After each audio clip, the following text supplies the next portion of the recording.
Hello everyone, myself Suhas Madhav Patil, working as the Assistant Professor in Electrical Engineering Department of Jnanasri Institute of Engineering and Technology, Satara. As a part of the International FDP on Environmental and Sustainability organized by the D.Y. Patil College of Engineering, Akurdi, today's task is the specific environmental awareness video. For that, I select e-waste. All of us are familiar with the electronic gadgets like a mobile phone, laptop, PC. But today we have to use electronic gadgets, it can be made tomorrow's waste. Yes, today's electronic gadgets will make tomorrow's electronic waste. Yes, e-waste. Then what is this e-waste?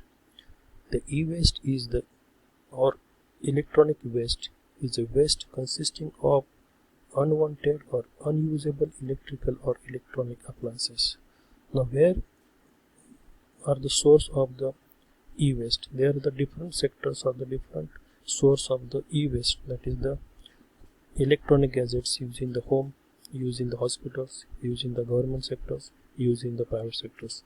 Some are the examples like PC, telephone, radio, cell phones, washing machines, microwave from the home category, and the PC monitors, ECG machines, Microsoft from the hospital categories, and PC fax machine, Xerox machine, scanning, fan, tubelight, air conditioners from the government sectors, and whatever the mixer, boiler, incubator from the private sector.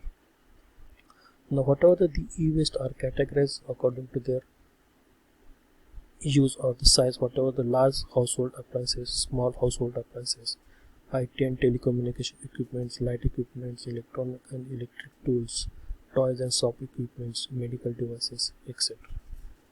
Now, how this becomes a waste? What are the different reasons to become these electronic gadgets is converted into the e-waste?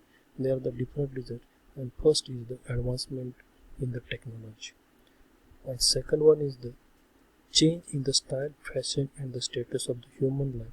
That's why there is a need to upgrade with these electronic gadgets, and nearing the end of their useful life of the electronic gadgets, and whatever in the human life, human cannot take precautions while handling the electronic gadgets. The main problem of the e-waste is the disposal. Now, whatever the disposal of the e-waste allows heavy metals to be let into the groundwater.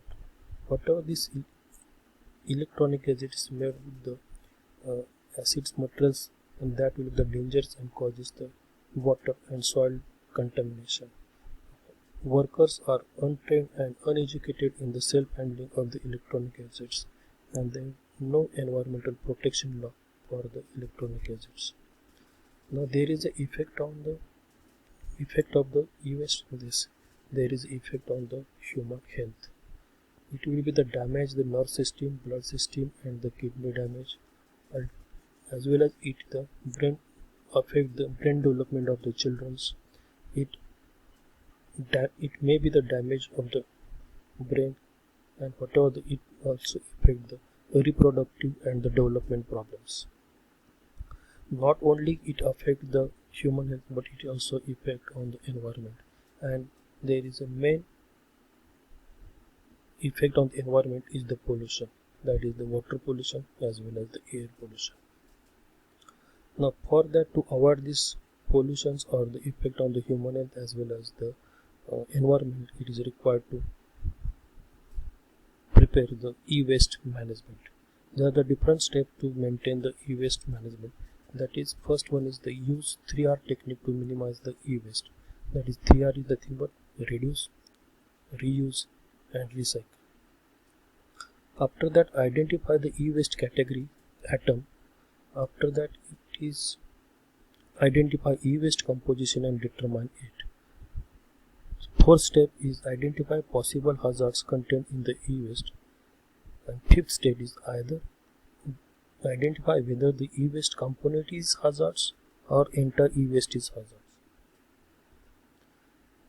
Then at the end, whatever the electronic gadgets is, first reduce the electronic gadgets. After that it is try to reuse, and after that it recycles and it is recover, and it ultimately save human health as well as environment. Thank you very much.